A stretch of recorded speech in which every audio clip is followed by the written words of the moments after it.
Hi there, I'm Des. And I'm Tim, and together Des and I head up the men's ministry Momentum Australia. Momentum has multiple functions, but primarily our aim is to help men to succeed in life, to do life better. We run a weekly radio show that goes all around Australia where we talk about anything and everything that relates to men.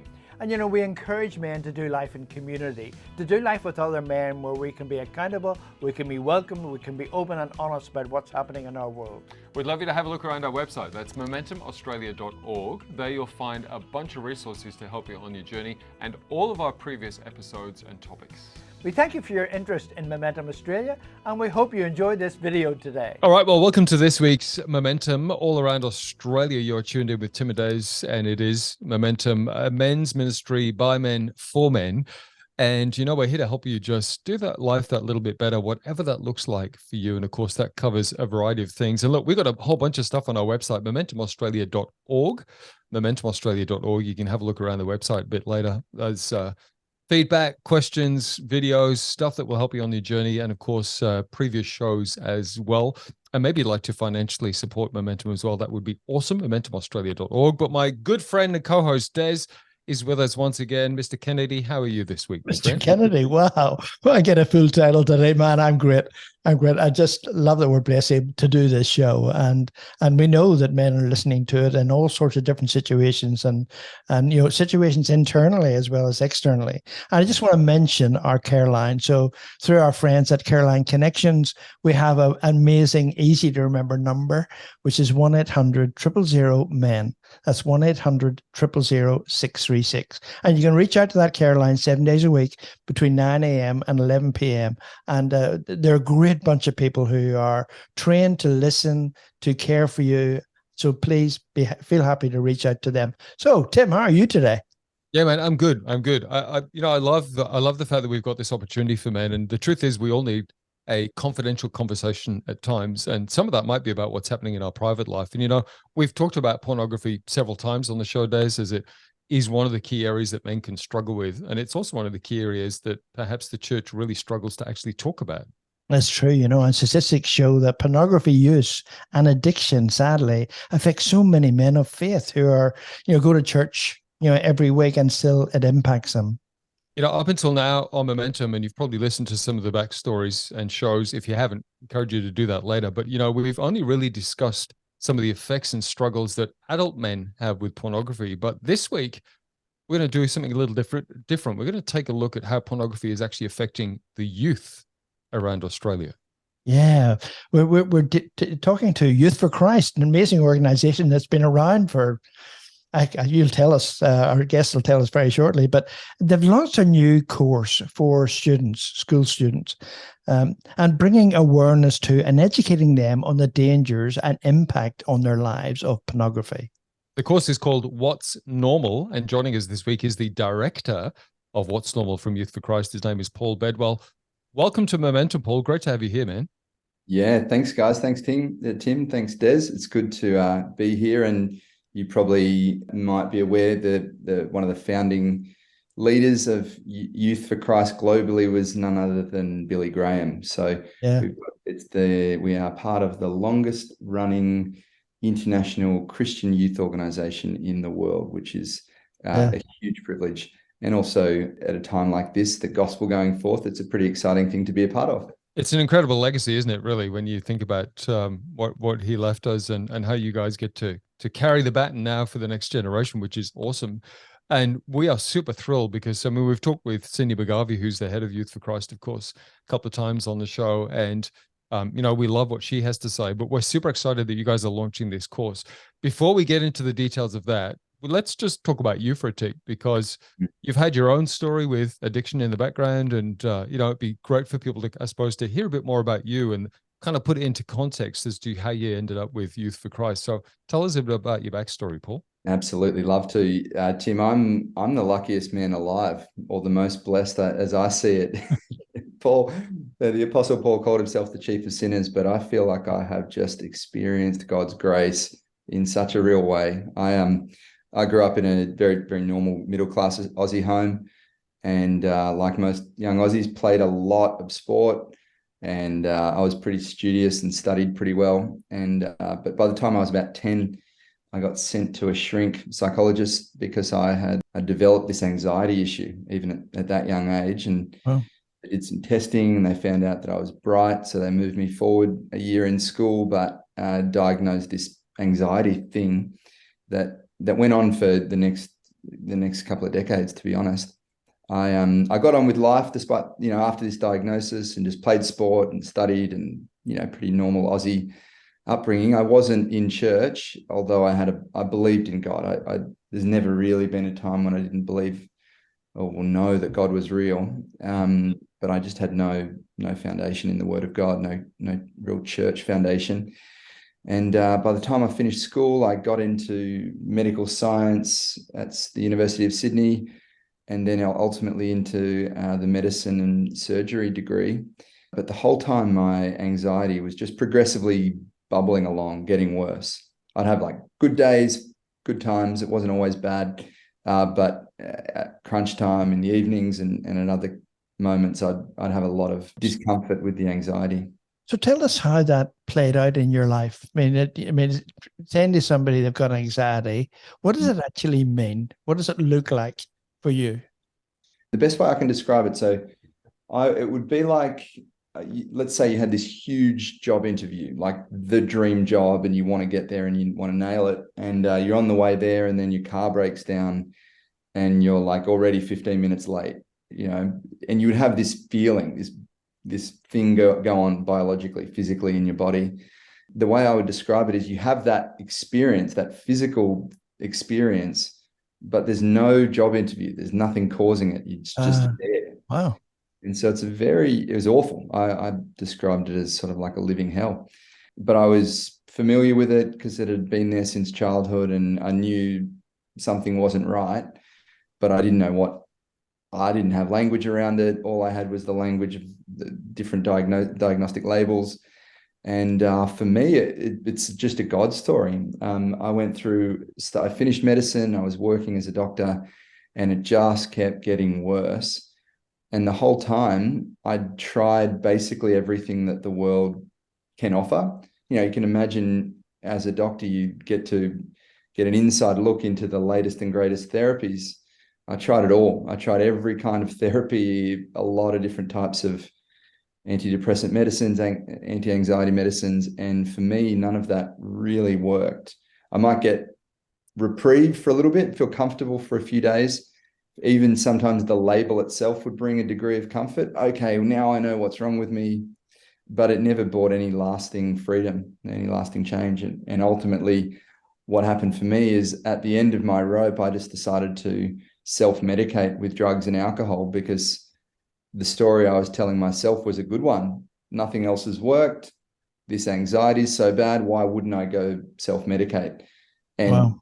I'm sure you can imagine drug and alcohol self-medication isn't helpful. Well, it's I guess if you take normal medication, you know what the limits are. They say take 2 of these tablets in the morning or whatever it looks like, right? Whereas with drugs and alcohol, you can go just go for it. That's it. And so I spiraled out of control very quickly. Yeah. And found myself, after a few painful years, found myself in a rehab, thinking, how did I get here? I'm meant to be helping people. And of course, in a moment of desperation, like many people share, without any hope in anything else, because I've tried it all and nothing's worked, I cry out to God, the God of my childhood, and I say, God, help me. And, I don't get instantly zapped and everything's all better. God took me on a process, and it took years, and there was other people involved. I'm not anti-therapy. I'm not, I think that there's a place for that. But what happened for me was, very shortly after praying that prayer, not everything being fixed, but something shifted significantly. I began to develop hope on the inside. Hope that there actually was a way out. And it was very simple hope. It came like this: oh my goodness, God's real. Yeah. When you realize that God's actually real, that God, the God who made everything, is then, if he's real, then he's capable. And if he's capable to help me, oh my goodness, I have to know who this God is. And for me, that was a road to Damascus time. I went from hopeless and despairing to just a radical, born again, Jesus freak Christian. Man, you give me goosebumps when you tell that story. It's amazing. It's great. It's the grace of God. Yeah. I did everything possible to avoid that. I was arrogant, thought I had the way, thought I had a justification for all my sinful behavior, all of it. And God met me with mercy and goodness. And I often have to defend my story sometimes, because people say, yeah, but what about for people who turn to God and he doesn't give them peace? And I say, well, I don't know that God. The Bible teaches that one of the fruit of the Holy Spirit is peace. Now, I'm not saying people get an easy road. My circumstances got more complicated after coming to God, and things were more difficult. But God moving onto the inside of your life, that changes stuff. That's not a passive experience. It's impossible for God to reveal himself to you and for you to remain the same. Yeah. He's incredible. I went through a funny time after that. I was thinking, I've studied 8 years to be a doctor. I'm pretty sure God will use me now to be a missionary doctor. But it was just a bizarre thing. I got offered this job as a doctor in Perth, and I was convinced I was going to take it, but I'd learnt enough. I have a wonderful senior pastor who raised me in the Lord, taught me how to read the Bible every day and to pray and to hear from God and to wait on God. And so I did that. I said, I'm just going to wait on God, even though I'm pretty sure I'm going to Perth. Well, in my devotional life, every day for about 6 months, God would speak to me about staying. And I said, fine, Lord, I'm going to fleece this like Gideon did. Lord, if you want me to stay, give me a promotion in my job. I was doing research in type 2 diabetes at the time. No one was getting promoted in the company I was working for. It was going backwards. And sure enough, at the end of my meeting with the boss, I got my hand on the door on the way out, and she says, oh, by the way, I forgot to say, we're giving you a promotion. And I was like, no, I mean, yes. And I resigned from that position and remained, at that time, it was unpaid youth ministry. But the Lord spoke to me. It was 1 Peter 5, which says, stay and look after the flock, which I've entrusted to you. Do it willingly, not grudgingly. And I did that. And now it's so clear to me, this is God's prepared me for this time. So I do that happily. It's a cool story, man. Thank you for sharing. And thank you for being vulnerable and honest and transparent with us about the journey, because I mean, the truth is, we've all got a backstory, and I love to say, everyone's got a story. You just got to ask a couple of questions, and it's amazing what you find out about people. And hopefully for people listening too, that will encourage them, because the truth is that sometimes we can get discouraged when we see other people's journeys and it's been radical and there's just been this instant transformation or freedom or whatever, and yet the truth is, for probably 95% of us, it's just been there's been a moment, and then it's been a slow journey. As they say, the salvation is instantaneous, the transformation takes a lifetime. And I think that's often the case. Paul, just tell us a bit quickly about how you ended up at Youth for Christ. How was your journey then from that point that you just finished in the story to then, hey, I'm now at Youth for Christ, and hey, now we're releasing this course for kids? Yes. Yeah, sure. So my life, I follow Jesus and I pray every day, Lord, do with my life whatever you want. Probably like many of us. It's a dangerous prayer to pray, but yeah, it's a good prayer. It's dangerous. And I believe God knows that I'll do it. I've gone through the testing. Leaving behind a career in medicine was a big turning point in faith. So I think he knows that I'll do what he asks. And so I got a tap on the shoulder from Cindy and someone else at Youth for Christ saying, would you consider this? And look, I lead a youth ministry and children's ministry, and I teach scripture in high school. So my schedule's pretty full. But I prayed about it and I felt that I got the yes from the Lord. So I said, I'll do it. But I don't have many days a week to give to this. And I said, but what I can do is I'll help scale it. So I won't be the guy, because I didn't create the program. It was Laura Pinter, amazing woman of God, came up with this years ago. It was slightly different then. It was sort of going into individual schools and bringing this message of you can change culture. But for me, I said, look, I'm not going to be the guy to run around to every school, but I will make it available. And I'll make a video series and I'll work with experts, because that way, first of all, it can go into every school. It's you can multiply this. But more than that, I often have a heart for the little country church, and their youth minister is 65 and a retiree and a part-time, I can have this conversation pretty easily because I'm in youth and I do it all the time, but it's not easy for everyone to have these sort of conversations. And truly, this course, this isn't the salvation for all. It's something that will start a conversation that hopefully becomes a lifelong conversation. And we just break the ice a little bit into that and share some facts from some relevant experts and some stories about the power of God, and that will allow people to gain hope again, and to take this, as the fight of our age, the fight of our day. The New Testament is littered with scriptures that say, for those who overcome, for those who overcome, for those who overcome. Well, it's two things. Overcoming is overcoming persecution from the outside, and it's overcoming temptation coming to the inside. Interestingly, for those churches that will resist the temptation and make a stand, that's when the persecution comes. Both. But we need to overcome that. We need to prepare young people and all people that this is the fight of your life. Jesus will say, you've done miracles, you've healed the sick, you've cast out devils, but he'll say, depart from me, I never knew you, you workers of iniquity. We're talking about salvation of Christians. We're talking about people who will get tempted and will need to learn the battle plan for staying faithful. And it's not just our privilege, it's our responsibility to raise people to overcome in the Lord Jesus. So yeah, that's why I do what I do. Yeah, that's cool. Paul, before we launch into the course and what that's about, let's, I suppose, look at some of the stats and look at the bigger picture and go, how much of a problem is this for the youth of Australia in today?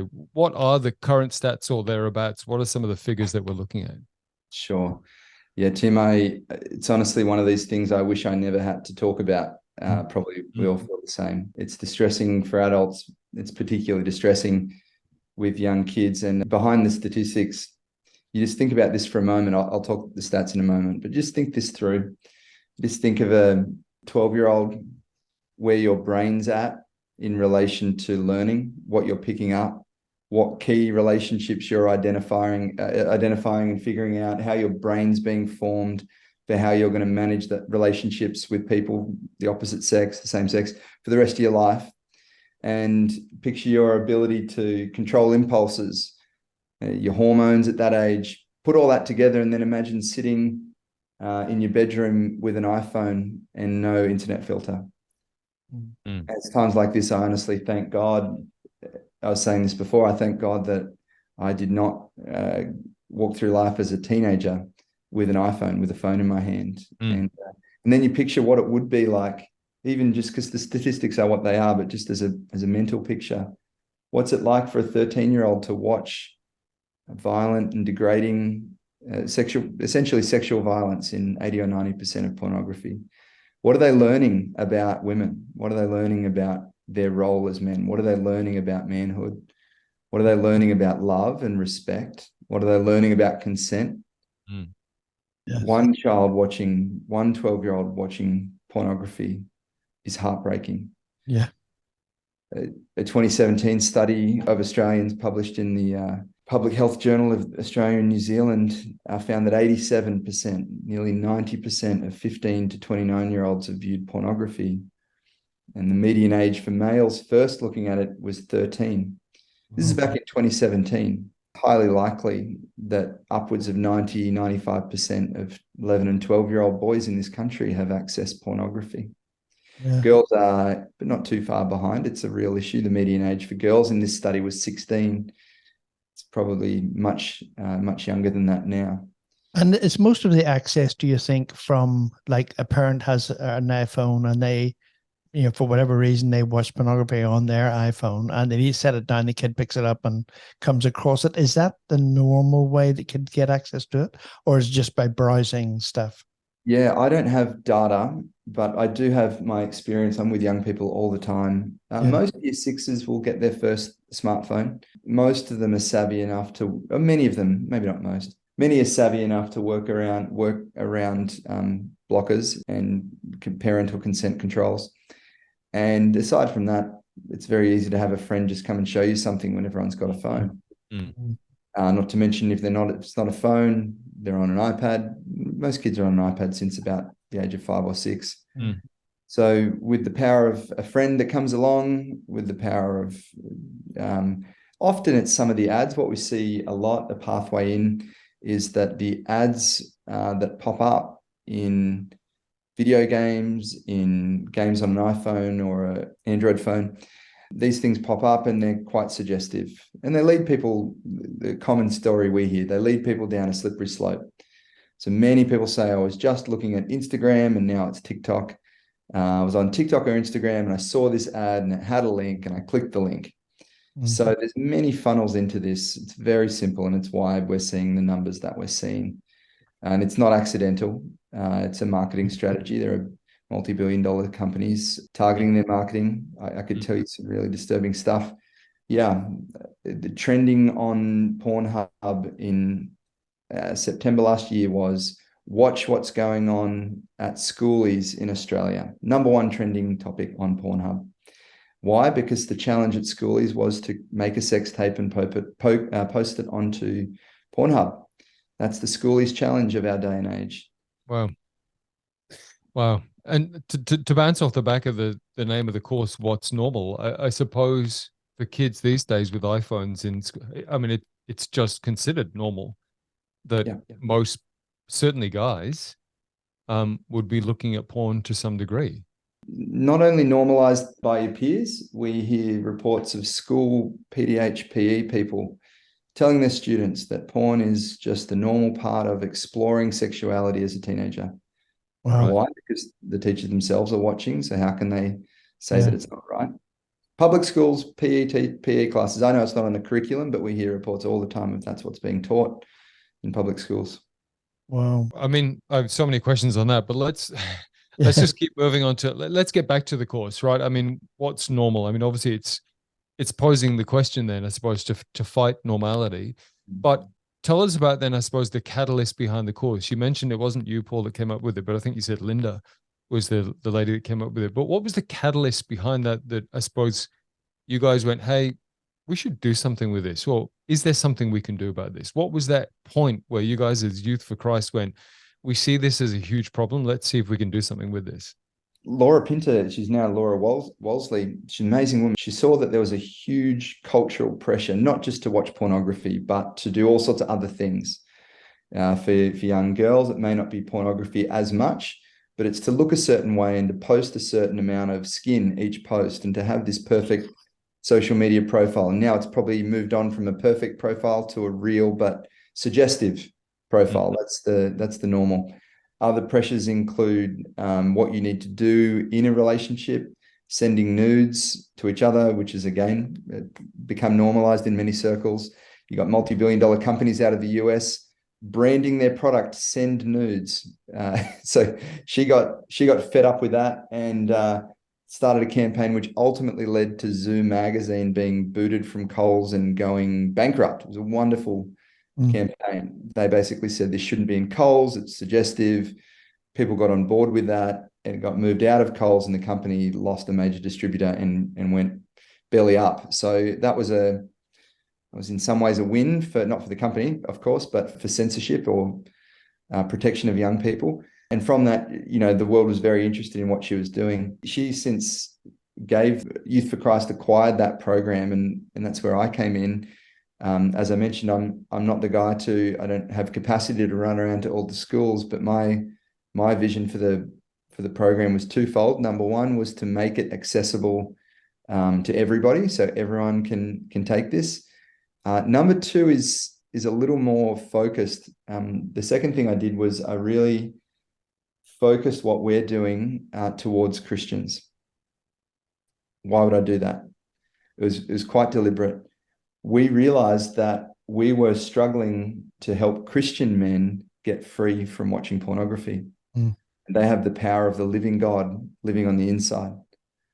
We just made the honest decision that we do not know how people who don't have a relationship with God can ever get free. I'm not saying they don't exist, and God bless all the various support agencies out there. God bless harm minimization and all that. But we realized for ourselves that our focus was to help Christians, those who wanted to follow Jesus and were willing to take hold of the power of God's word and the Spirit of God, help them get free, because we realized youth pastors, talk to your, not just the kids coming to your youth, talk to your team. Have an open, shame-free conversation with your team and find out how many of them are still struggling with watching pornography, and the number is always shocking. No one thinks my Christian boy is watching it. Here's a couple of the lies that come up. My kid's a good boy and he loves the Lord. He's not going to watch it. And for others, it will be girls aren't impacted by it. Well, both of those things aren't true. We've interviewed many young women who have fallen down the same path of temptation and really struggled and needed help, and in a shame-free, safe environment that we all know is important. And I heard one anecdote, now I don't know if this is true, but of a major denomination took a study of their ministers graduating from Bible college and found that 100, this was in a denomination which had celibate ministers, 100% of their graduating ministers acknowledged watching pornography regularly. Wow. Now I don't think that's 100%. That's 100%. amazing. Now, I don't think this was 21-year-old men. I don't think that's reflective of all the denominations and groups, and I don't think that's a reflection across Christendom. But I will say we've got a fight on for the Christian men in this area. Yeah. And we have to, as Tim, as you said, we have to come at this with a wartime mentality. We are on the same side. We are fighting together. The enemy is the temptation that comes against us. No one is disqualified. No one need be shamed. There's no moral high ground. No one is in judgment. We need to come together and pray and ask the Lord to help us and believe that he will. And he will. And he is. Paul, I'm going to, there was a video that you guys sent through in preparation for this interview, and I just want to quickly read through some of the stats. Now, there was a guy and a girl telling stories, which ended up being their story. But some of the things that I jotted down from that, and that was, and we talked about this, half of guys and a third of girls first viewed pornography before their teenage years. It creates an alternate reality about women and sex. And it can also, for guys, mean that a no from a woman actually can mean yes. It leaves men particularly feeling ashamed, lonely, powerless to stop watching pornography. An addiction to porn is almost identical to an addiction to heroin. We are, as we know, constantly bombarded by sexualized images. Of course, then it goes deeper and it sows seeds into young boys and teenage boys that we must not have what it takes to be a man. And then, of course, watching some of the stuff on the news and how men sometimes don't get painted in a great light tells him that being a man may not be a good thing anyway. That's from a male perspective. From a female perspective, the pop culture presents unrealistic images, sets unrealistic expectations for girls to follow. They go into imagination land, they pick an image, they try and follow that image, and that's what their goal is, to look like this, which of course can lead to all sorts of eating disorders and things like that. Guys asking girls for nudes, we've talked about that, and they do it partly because they don't want to lose the guy, and then of course that sets them on a different path. And then of course they might believe that they have to look a certain way, act a certain way to get a guy or keep a guy. And so they end up becoming something that they didn't want to become anyway. So that's the bits that I took down, and there's a lot in that. But I mean, these, I suppose, are some of the statements and some of the damaging stuff about pornography that we don't necessarily talk about. And with respect to when you've got teachers saying, oh no, it's a normal part of exploring and growing up, and this is okay, go, okay, well, perhaps the first accidental look is excused, but after that, when you start going down this track, it is a very slippery slope. And as Des said before, when you allow this stuff in your life, it does change the way that you see the other sex, the opposite sex, sex in general, all of that stuff. And then, of course, as we're finding out, men 20, 30 years down the track are still having a hard time on doing some of that. I mean, what we're talking about is really in this video, that in the material you've seen, it's the tip of the iceberg. Yeah. There's a group called Fight the New Drug. Fight the New Drug. They're identifying that pornography is just the latest heroin, coke, crack cocaine. It's the latest drug which is plaguing the world. They've taken a really interesting approach. So they've parked, it's a deliberately secular approach. They've parked the religious and the spiritual and the moral and the ethical. And said, leaving that to one side.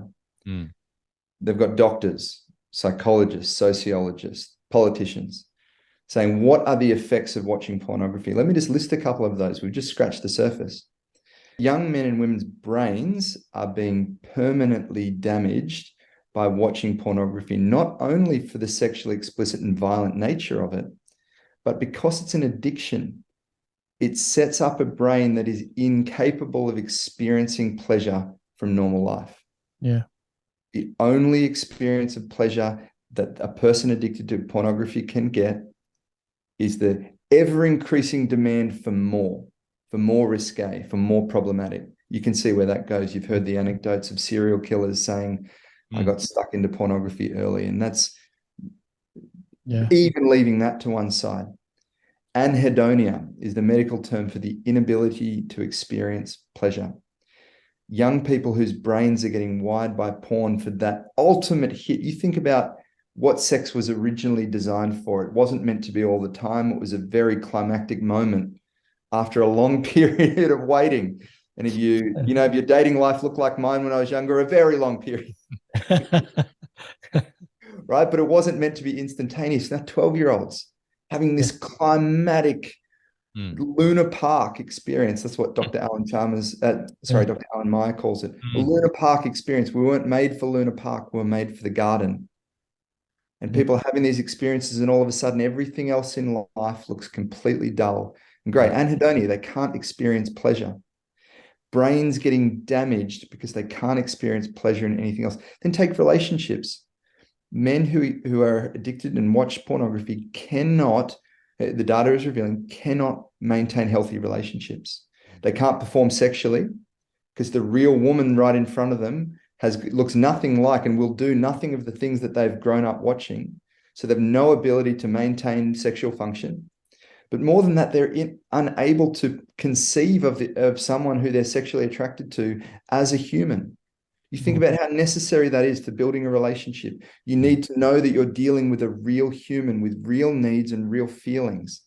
The men who are hooked on porn can't find a real woman and can't maintain a relationship with one because what they've grown up on. Anhedonia, depression, increases in suicide, increases in domestic violence, increases in just general aggression, sexual aggression. People are unable to de-link aggression from sex. Think about that for a moment. They can't separate violence from sex. What does that tell their future wife or husband? Yeah. How are they going to sustain a marriage? How are they going to sustain a long-term relationship? Of course, there's the societal effects, and this is where politicians are involved. The pornography industry almost now single-handedly fuels the demand for child sex trafficking,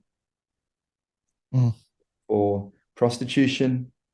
People are sold into sex slavery. It is filmed and sold to the internet, and the person consuming pornography has no idea whether the person in the video is consensually doing what they're doing or they are a sex slave who's been sold into it. They have no idea if they're over 18 or under 18. They have no idea. Yeah.